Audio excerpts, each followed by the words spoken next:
East Duplin High School is located in Beulahville, North Carolina, and is home to 9th through 12th grade students in eastern Duplin County. I was a student for 4 years at this school and immediately after college became an employee. I have been teaching for 10 years. East Duplin is known for its athletic programs but has always produced a large number of college-ready students. Recently, there has been a decline not only in community involvement, but also in the amount of students taking advanced placement classes. East Duplin is a Title I school with 2.5 positions funded by Title I money. We have a thriving EC department, 100 people on staff, and 850 students enrolled. Among the student population, the majority are white and Hispanic. We have low populations of African American, Asian, Indian, or biracial students. According to the latest census, this data is accurate for white and Hispanic students, but not close to the expected number for African American students. After reviewing the Teacher Working Conditions Survey, I was able to recognize an area of need for our school and for our teachers. The Community Involvement and Support section of the survey showed that only 66% of our staff thought that parents and guardians were influential decision makers in the school.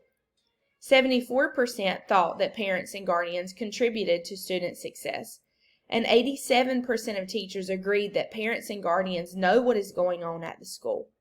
While this data isn't necessarily alarming, I was able to gather qualitative data through conversations with our staff. Most that I spoke with only felt that parents of involved students, so those participating in clubs, sports, band, or other extracurricular activities, were influential. Those teachers agreed that there's a large portion of students whose parents have zero contact with the administration, teaching staff, or school in general. When I asked about parents knowing what goes on in the school, teachers responded with yes simply because of the Connect Ed messages Principal Ballard sends out weekly. None of those teachers considered the data behind the amount of times those messages are blocked, denied, undelivered, or reached out of service numbers. In short, while the survey shows somewhat positive results, the accuracy of the results is questionable.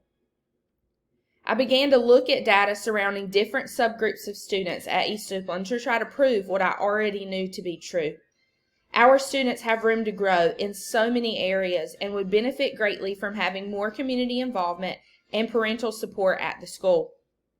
This data, though mostly testing data, showed a drop in AP numbers, a gap in our scores against the state in ACT performance, and a level playing field as far as preparing students for the workforce.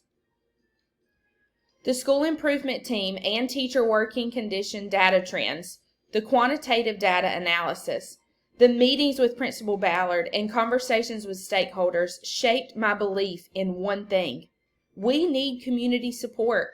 A few highlights that helped me narrow my focus were these. Teachers at East Duplin High School avoid conversations with parents and community members. There's no parent-teacher organization currently within the school, which leaves little to no opportunity for fundraising, social media information, or parent involvement. And while teachers are satisfied with their roles, there are only a select few who are involved with any teams, committees, or programs within the school. The same 15 teachers carry the weight of the entire team. I was able to back up my data and my focus with some educational research that I collected not only from our ECU course textbooks, but also from scholarly articles found online. These references all spoke highly about the influence that parents have on student test scores and grades, attendance, social skills, and behaviors. The research spoke not only about parents, but about the importance of leadership within a school, finding ways to help individuals become involved and immersed in their students' education. When people have a voice in what happens, critical needs within that organization are met and productivity increases greatly. So, what did I decide to do with all of this information? Principal Ballard and I collaborated, and we were able to agree on the fact that East Duplin High School needs a parent-teacher organization that is sustainable. The school has had several failed attempts at this, but we recognize the need and the importance of such a group. We began with a needs assessment, which was basically a conversation surrounding needs that Principal Ballard felt our school had. Once we had a list, we began to collect and analyze the data. That data helped us narrow our focus down to creating the Panther Advocate team. Throughout the implementation, we've been able to have 3 meetings, organize teacher morale boosters, create an official email and social media account, apply for a tax ID with the federal government for a nonprofit organization, and begin planning for our first fundraiser. We are currently at the growth assessment phase where we are looking at the things we have accomplished and where we'd like to move to next. Here are a few of the highlights of the Panther Advocate team. Our mission: get people involved and working with the mission of East Duplin High School. We are beginning to plan and schedule our first fundraiser. It's completely online and requires no effort from students or parents. This fundraiser has been highly successful with our athletic programs, and our first goal with this is $5,000. The creation of our email account was an exciting highlight in the implementation journey as well. Due to the COVID-19 pandemic, most of our meetings have been online.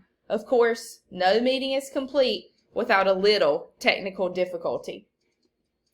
Although this project is far from over, I'm extremely happy with the progress we have made with the Panther Advocate program. Our goal by the end of the year is to have added new members and be able to fund a new courtyard for our students to be able to eat outside during lunch.